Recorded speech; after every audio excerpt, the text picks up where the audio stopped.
திவ்யானோட wife Divya phone பண்ணி அவங்க வீட்டுக்காரர் வர வச்சு என்னை வீட்டில் வந்து முடிய பிடிச்சி செங்கல் எடுத்து தலையிலே அடிச்சு காதுலேயே அடிச்சு என்ன வன்கொடுமை பண்ணி ஊரே பார்த்துச்சு சார். என்ன அடிச்சதா எங்க அம்மாவை தடுக்க வந்தா எங்க அம்மாவே அடிச்சான் சார்.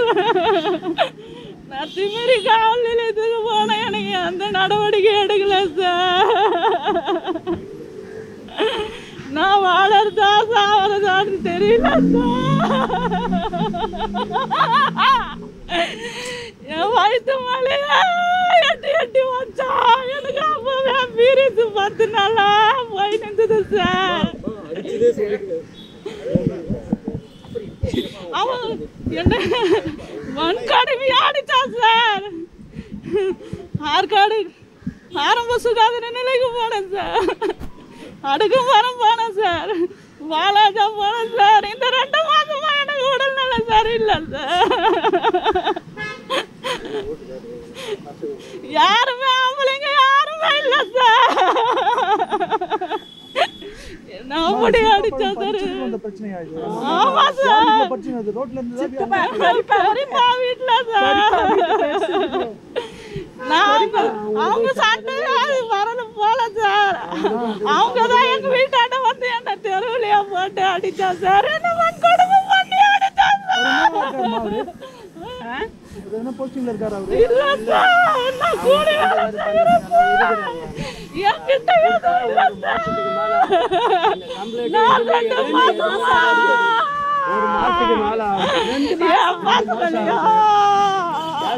எங்க அப்பா எங்க அம்மாவே எங்க அப்பா எங்க அம்மா தம்பி யாரையும் எந்த வீட்டுல வந்து நான் என் உயிர் வாழ்ந்தேன், நான் என் உயிர் வாழ்ந்தேன். என்ன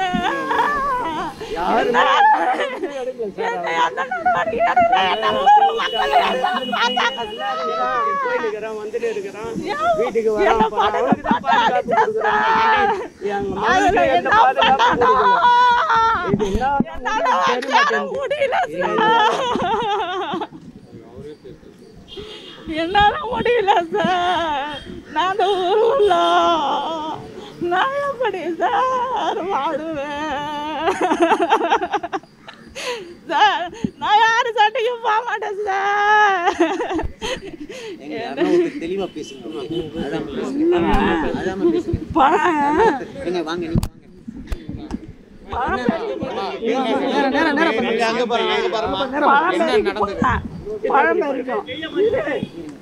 பழம்பேரிக்கு போய் அங்கே அந்த பொண்ணு உள்ளூர்ந்து வெளியே வந்துக்கிறான். உள்ளூர்ந்து வந்து இவளை காரி மிஞ்சிக்கிறான். அப்போ உள்ளேருந்து நான் வெளியே வந்த சாதம் போட்டுன்னு சாப்பிட்லான்னு அங்கே வந்து சொன்னான். மாமா சின்ன பையன் பொண்டாட்டி காரி மிஞ்சானா. அவள் காரி மிஞ்சி போய் பாரு, நீ வாமா தம்பி வந்தால் சொல்லலான்னு. அவங்க மாயமாரா அந்த பொண்ணு எங்கள் வீட்டு உள்ள வந்துட்டா. சரிங்க என்ன வேலை உங்களுக்கு? நான் தான் சொல்லிக்கிறேன்ல என் பிள்ளை கையில் சொல்கிறேன்னு, நீங்கள் மீறி உள்ளே வரீங்கன்னா அதனாலே அவனுக்கு ஃபோன் பண்ணி எதுவுமே கேட்கல, நான் உள்ளே இருக்கிறேன். இவ்வளோ மாரி பிடிச்சி இஷ்டுன்னு வந்து தரன்னு இது நான் டே என்ன தப்பு நடந்துட்டு நான் சொல்கிறேன்னா என்னை தூக்கி போட்டு 3 முறை அடித்தான். அவங்க திரும்ப கேட்கவே இல்லை. அவங்க சின்ன பாட்டம் பேரன் கூட இருக்கிறான். அவங்க கூட ஏன்டா அடிக்கிறேன்னு கேட்கல. அதோட தெருவையார பார்த்தாங்க. அவங்களும் வந்து என்ன எதுன்ட்டாங்க. எனக்காக டம்மு கட்டி கொஞ்ச நேரம் பார்த்து என்னென்னா நடந்தது உண்மை. நீங்கள் எவ்வளோ அடிக்கிறியோ ஆடுறா, உன் சாமாத்து எவ்வளோக்கு இது பாருங்க அப்படின்னு சொன்னேன். எங்கள் மூத்தார் ஊருக்கு தான் அந்த மரம், அதை பறிக்க போய் அந்த பொண்ணு காரி திப்பி இவ்வளோ தூரம் நான் இவ தப்பு செஞ்சுருந்தா நானே கேட்டுருப்பேன். இப்போ தான் எந்த தப்பும் செய்யாத நாங்கள் போய் எப்படி கேட்குறது? இதே தான், வேறு இதுவும் இல்லை. அப்போ எங்களுக்கு என்ன போய் போலீஸ்காருக்கும் சொன்னோம், கம்ப்ளைண்ட்டும் கொடுத்தோம், கலெக்டர் ஆஃபீஸுக்கும் போனோம். எந்த நடவடிக்கையும் எடுக்கலை. அப்பளுக்கு என்ன, அவங்களுக்கு இந்த ஊர் உலகமே இருக்குதுன்னா எங்களுக்கு யார் இருக்கிறவங்க சொல்லுங்க? நாங்கள் எப்படி வாயறது? கூலிக்கு செஞ்சால் தான் சாப்பாடு. இல்லைன்னா எங்களுக்கு கிடையாது, சாப்பாடே கிடையாது. நாங்கள் போய் சொன்னால் கூட எங்கள் வீட்டு வாசலில் வந்து பாருங்கள். அந்த நிலைமையில் இருக்கிறோம். அடிச்சுட்டு அவன் சாமர்த்தியமாக சுற்றுறான். நாங்கள் பயந்துன்னு நைட்டில் தூங்குறதாக்குது, நைட்லேயும் தூங்குறதாக்குது, பகல்லையும் வெளியே வர்றதுக்கு பயந்து இருக்குது. சம்பவம் நடக்கும்போது அவங்க உள்ளே வந்தாங்க, அவங்கள என்ன பண்ணாங்க அவங்க தான் அதான் அவங்களால போயிட்டாங்க. போய் மரம் புள்ளிக்கு ஆம்டியானுக்கு ஃபோன்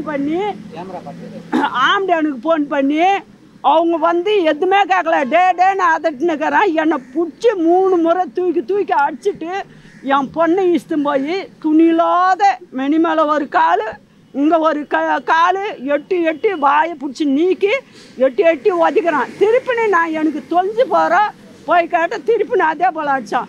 அப்புறம் தான் நான் என்னன்னா, உனக்கு சாமர்த்தியம் எவ்வளோ இருக்குது அவ்வளோ அடி, நீ என்ன செய்கிறான்னு அப்படியே மரத்துக்கு நின்றுக்கினேன். வேறு எதுவுமே அவன் அடிச்சது எட்டி ஒதிக்கிறான், வாழை பிடிச்சி நீக்கிறான், மெனி மேலே காலை வச்சு அறக்கிறான். யாருமே வந்து கேட்கல. அதான் அதுக்கு தான் எங்களுக்கு என்ன நடவடிக்கை, என்ன பண்ணுறீங்க, என்ன சொல்ல போகிறீங்க சொல்லுங்க. நாங்கள் அந்த ஊரில் எப்படி வாயறது? எங்களால் வாயறதா இல்லை நாங்கள் எல்லாமே சாகிறதா ஒன்றுமே புரியல, எதுவுமே தெரியல. எந்த நடவடிக்கையும் எடுக்கல, எந்த போலீஸ்காரனும் எடுக்கல, எந்த 2 மாதம் ஆகுது. ஒன்று நாங்கள் எடுக்கிறோம், நாங்கள் அதான் எதுவுமே சொல்லலை, எடுக்க இல்லை. எஸ்பி ஆபீஸுக்கு போக சொல்லிக்கிறாங்க ஐயா. எதுவுமே அங்கே கூட போய் வாங்க. வனிதா சரிதான்.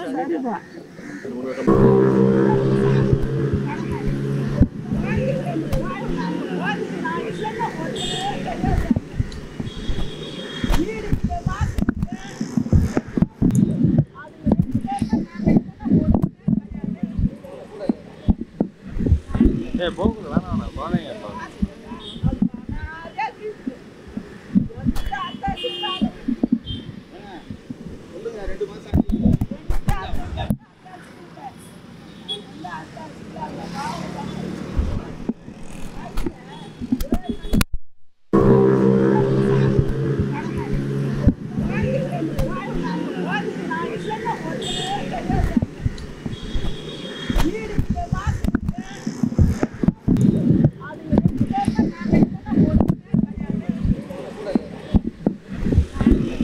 வேணாம் குழந்தைங்க